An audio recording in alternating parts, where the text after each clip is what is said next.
what is a healthy team? That's the question I'd like to look at first today. A healthy team, it's an interesting term. And in the same way that health can look slightly different to every person, with certain factors being more important than others, team health can look slightly different to every team. In preparation for this talk, I did some research and I'd like to share some of the most common indicators of team health that I came across. Next slide. This slide contains a title at the top in bold black font, which reads, Indicators that make up a healthy team. Below the title are a number of different words. The words are in a mixture of different coloured fonts, blue, pink, green and yellow, and are in various different sizes. Now, neither the colour nor the size have any significant meaning. I just have a tendency for brightly coloured chaos. The terms on this page are only some of the indicators that I found that are claimed to impact team health. And in no particular order, those terms are conflict, accountability, purpose, share workload, celebratory atmosphere, trust, priority, teamwork, challenge assumptions, direction, high performance, transparency, authenticity, shared suffering, communication, goals, healthy relationships, role clarity, and empowerment. Whew, that was a lot. And trust me, there were plenty more that I could have popped up on there. So given that all these indicators and more contribute towards making up a healthy team, how do you know how healthy your team is? If it was your health in question, you'd get checked over by a doctor. If it was your car, you'd take it down the garage and ask for a mechanic to take a look at it. But what about your team? Who do you see about its health? Time for another transition slide. This time it's a light salmon pink colour with dark blue blobs on the right side. In a white bold font, there's a slide title which reads Spotify Squad Health Check, and below it in a lighter font, there's the subtitle, An Introduction. Well, thankfully, assessing the health of a team is nothing new. Companies have been trying to find a way to determine how to make teams healthier for a very long time. And one of the most popular methods is the Spotify Squad Health Check. This next slide is quite wordy. The title at the top in bold black font reads Origin of Spotify Squad Health Check. And below it, there are 4 bullet points, which I consider to be highlights of what I'm saying as part of this slide. There is nothing written on this slide that I won't be covering in more detail verbally. So back in 2014, Spotify released a blog detailing something they called a squad health check model, which I'm going to surmise for you now as best as I can. Firstly, if you're not familiar with the concept of squads, they're essentially cross-functional autonomous teams that focus on one feature area. You could draw similarities between a squad and a Scrum software development team. Some background on the squad health check. They're primarily for the squad itself, and secondly, for anyone supporting that squad, be that a manager or a coach. This next bit, this is important. Squad health checks should not be used as a way of pitting teams against each other or to try and identify which team is best. Why?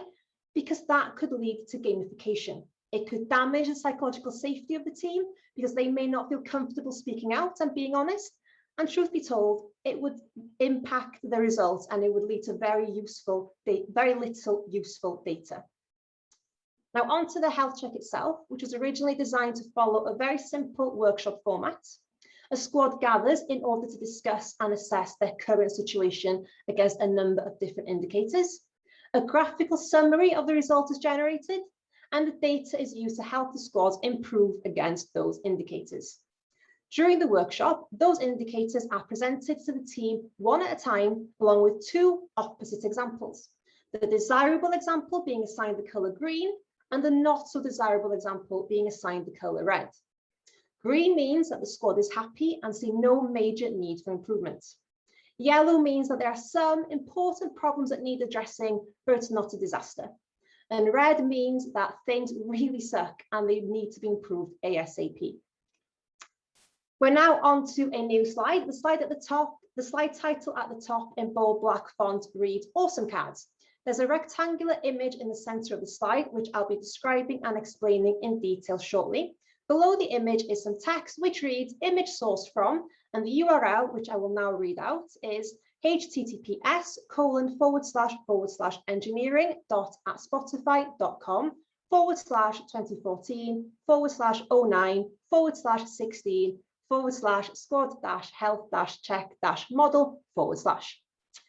So for each indicator previously mentioned, Spotify have created a set of what they call awesome cards. And an example of an awesome card is on the slide now. At the top of the card, it has an image of a delivery driver, clipboard in hand, moving some boxes around on some wheels. Below the image is the indicator title, which for this example reads easy to release in bold black font. And the text reads, releasing is simple on bold black font, sorry. Below the title, there are 2 rows consisting of an image and some text. On the leftmost side of the first row, there's a traffic light image with a green light on, and the text reads, releasing is simple, safe, painless, and mostly automated, indicating that this is the desired example. And on the next row, on the leftmost side, there's a traffic light with a red light on, and the text reads, releasing is risky, painful, lots of manual work, and takes forever, indicating that this is the not so desired example. At the bottom of the card is the phrase squad health check in green, amber, and red boxes. So Spotify have actually provided a PDF downloadable version of all of their cards available at that URL there along the bottom. And it includes some traffic card graphics that participants could use to vote on the indicators in the workshop. Right, I bet you're thinking, oh, that was quick. Gwen's told me about the Spotify health check model. She's told me there's a blog, and she's told me that there's a PDF download. Very quick talk, thank you, bye. But stop and hang on in there a hot second. On the screen now is a photograph of a large red octagon-shaped road sign with the word stop printed across it in big white capital letters. Behind the sign, there's a city scene that's out of focus. We actually have a saying in Welsh that would fit this scenario perfectly, and it was said to me frequently as a child, which probably says a lot about younger me. And it translates to, if so-and-so put their finger in the fire, would you? What it means is that just because someone else is doing something, it doesn't mean that you should copy them. And here I'd ask that just because Spotify have done this health check and they've provided you with all the information and the assets that you need, does it mean that you should blindly follow them and put your finger in the fire too, just because Spotify have, so to speak? Whilst it might look like an instruction manual, what Spotify have actually given us is a starting point. As Agilists, we know that each and every team is different, and so we should treat our health checks just the same. Next slide. This is a transition slide. It has a dark blue background with lighter green blobs. The title appears in the middle in bold white writing, and it reads, Your Own Team Health Check. Below the title in a lighter font, the subtitle reads, A Step-by-Step Guide. Now, let's look at your own team health check. From here on out, I'm going to stop using the term squad, and I'm going to revert to using the old-fashioned term team, since I'd assume it's more applicable for the majority of us. Next slide. This slide contains a title in bold black font at the top.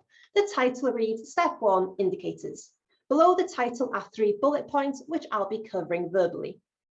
Every team health check should revolve around a set of indicators that dictate what healthy looks like for that team. And while Spotify might think that easy to release is an indicator that they feel contribute towards a healthy team, your team might rightly disagree. Each team should decide upon a set of indicators they feel best contribute towards their own team health. It's very likely that there will be commonalities. How to go about deciding upon your list of indicators? Well, that's up to you.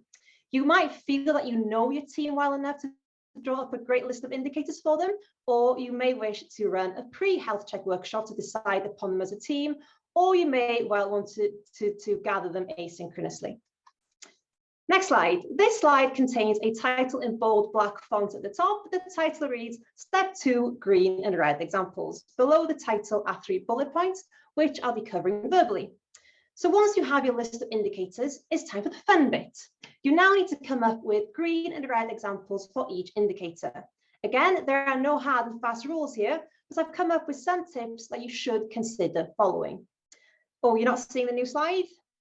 Oh, thank you, Cara. What else can go wrong today? Let me have a look. Oh, are you seeing it?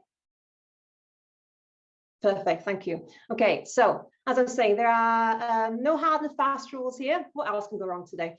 But I have come up with some tips that you should consider following. So again, one, example should be fictitious. No individual in the team should be singled out or made to feel embarrassed by any example. Don't use real life examples of when something went wrong. Number two, examples should use familiar language.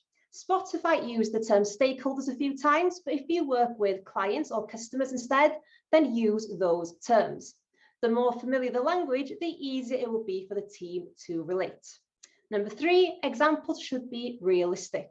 Whilst it's tempting to have some fun and go with very extreme examples, chances are they won't give you useful responses. For example, if your indicator is fun, don't choose a green example that is, every single second working on this team is fun. Else you may well find that no one votes green. Consider instead something along the lines of, we have a lot of fun on this team and I look forward to going to work most days. And on the flip side, don't either have a red example that is, we've never had fun and I hate every second on this team. Whilst it would no doubt be interesting to see if anybody would vote red for that, maybe a more useful example would be, we hardly ever have fun on this team and I find myself looking forward to the end of the day regularly. Next slide. This slide contains a title in bold black font at the top. The title reads Step 3, Workshop. Below the title are 5 bullet points, which I'll be covering verbally. Now you've done your groundwork, it's time for the team health check workshop itself. For the first step, I'd recommend from experience doing something that Spotify actually advise against, #controversial. I would ask the team in advance of the session to vote how they feel the team perform against those indicators individually using a survey. Spotify say this way cuts out the need for conversation. I'd argue that in fact, it feeds it instead. It also allows individuals, even the introverts, a psychologically safe environment in which to share their thoughts. Once everyone has voted privately, you can use that data to feed the in-person workshop. For example, for each indicator, you can analyze the pre-session results and ask insightful questions. For example, imagine a scenario where there's an equal split between red and green for an indicator. You could ask, would someone who voted red feel comfortable enough to share why they voted red? Or would someone who voted green feel comfortable enough to share why they voted green? Questions such as these could lead to very valuable conversations. Following those conversations, I'd recommend voting again in the workshop, either using those traffic light cards that Spotify provide, dot voting, or even a private survey again, whichever method you prefer that feels the most psychologically safe. And having heard everyone's thoughts, you may well see a change from the first result. Once you've gone through each indicator, voted, discussed, and voted again, you should now have an accurate measurement of the team's health. Note that the aim here is not to reach consensus or to take a majority. You should be keeping a note of exact numbers. Why? Well, say this quarter, everyone scores green on a certain indicator. Then the next quarter, a fourth of the team voted red.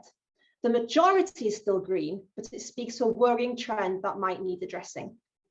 Next slide. This slide contains a title in bold black font at the top. The title reads Step 4, Improvement Retrospective. Below the title are 4 bullet points, which I'll be covering verbally. After the workshop, you might think, woof, that's it, I'm done, I'm dusted. But I'd argue that what comes next is the most important bit. Someone needs to analyze those results and identify actions that can be undertaken in order to improve them. Else, what's the point, really? If you run a health check every quarter and the same 3 indicators are always red, then you're failing somewhere. Therefore, I'd recommend following up your workshop with a retrospective. You might be thinking, oh, that's a lot of meetings. But if team health is important to you, and it should be, hopefully you and the team will agree why it's worth the effort. First things first, identify which areas need improving the most. These could be the areas that scored the most red in, or the areas in which you've scored lower in compared to the last session. Take those indicators into the retro and ask the team to identify what actions could be undertaken to improve the result of that indicator next time. And to not be all doom and gloom, you might also want to address some of the greener indicators to discover why it is you're doing particularly well in that area. What can you keep doing, or what can you do more of? All I would suggest is that you try your best to come up with actions that are feasible, and if done well, will have a positive change on the results of your next health check. Next slide. This is a transition slide. It's mostly dark blue, but there are hints of pink. The title appears in the middle in bold white writing, and it reads Health Check Toolbox. Below the title in a lighter font, the subtitle reads Helpful Tools and Tips. And one last thing today, bear with me, I'm coming to a close. I wanted to share some tools and tips with you. Next slide. So this slide contains a title in bold black font at the top. The title reads Tools. Below the title are 3 bullet points. They read Indicator Template, Form for gathering the data, and Spreadsheet to display the data. This slide is a hub of tools that might come in useful for you if you were to run your own team health check. The tools are all in the form of a Google app, and bullet points are hyperlinked to a file in Google Drive. So feel free to use them as you see fit, and I'll be sharing a link to this deck after the talk. Here, there's a slide that you can use to display your indicators and red and green examples. There's a form that you could use to gather the data, and there's a spreadsheet that you could use to display your data. I'm running out of time and I'm going well over, so I'll leave those for you to explore further at your own pace. Next slide, this contains a title in bold, black font at the top. The title reads Hints and Tips. Below the title are 5 bullet points, which I'll be covering verbally. The last thing from me before I summarize this talk today, some hints and tips. Firstly, however you choose to gather your initial results, be that via Google form or otherwise, consider whether or not you'd like to gather it anonymously or not. There are pros and cons to both approaches. A benefit of anonymity is that it's completely psychologically safe. A burden is that you might struggle to find out who voted for what colour in the workshop, which means you might struggle to find out why. Secondly, attempt to run these health checks regularly, either every quarter or every half. Your car needs regular maintenance, so does your team. Doing it once might help you short term, but team health should be a longer term concern. Thirdly, always try to improve. Even if you decide not to follow on with the retro to seek improvements, as a group, do what you can to make sure things improve going forward. It might be bringing up the topic in conversation with various team members or asking senior management if they can help. It can be very demotivating for a team to repeatedly participate in an exercise like this and still feel like they're not being heard. Finally, as I mentioned, as part of the Spotify Squad Health Check, don't be tempted to compare teams. Each team is different and should be treated that way. Sure, it's interesting to know how other teams are doing as a learning exercise, but leave it at that and nothing more. Next slide, this is a transition slide. It's mostly yellow, but there are light blue blobs on the right-hand side. The title appears in the middle in bold white writing. It reads, Healthy Teams Are Happy Teams, ! Below the title in a lighter font, the subtitle reads Summary. Oh, and just like that, we're done. And I'm quite glad to reach the end of it after that technical hiccup. Today, we've taken a quick look at the idea of a healthy team, and we've learned about the Spotify Squad Health Check. We've explored how we can do one better and do our own team health check. And I've shared what I hope would be some useful tools and tips if you were to facilitate a session yourself. I wanted to close today by coming back to the session title, which was Healthy Teams Are Happy Teams. I haven't mentioned happy teams at all today. I had originally planned to, but it turns out I like to talk, and turns out there are technical glitches, so just as well as I couldn't. But as I was working on this talk, I learned that healthy teams are happy teams, that you can't be a happy team if you're not healthy. And the reason for that is when you're healthy, you can perform your best. When you can perform your best, you feel your best. And when you're performing your best and you're feeling your best, chances are you're happy. At the end of the day, we all spend a lot of time in work, and the time we spend in work affects how we feel outside of it. We should all feel happy in work because we deserve to be happy outside of it.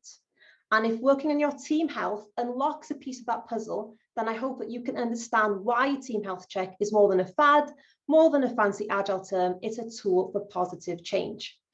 Next slide, this is a transition slide, and it's my final slide of the day. It's mostly bright pink. It has the words thank you in the center in white and my company logo in the bottom right, which my face is covering, which marketing will love if they ever see this presentation. At the bottom is the LinkedIn logo and my LinkedIn URL, which is https://www.linkedin.com/in/GW Hughes being spelled Hughes. All that's left for me to say is thank you. Thank you for your attention. Thank you for bearing with me as I try something new, and thank you for bearing with me through Welsh Internet.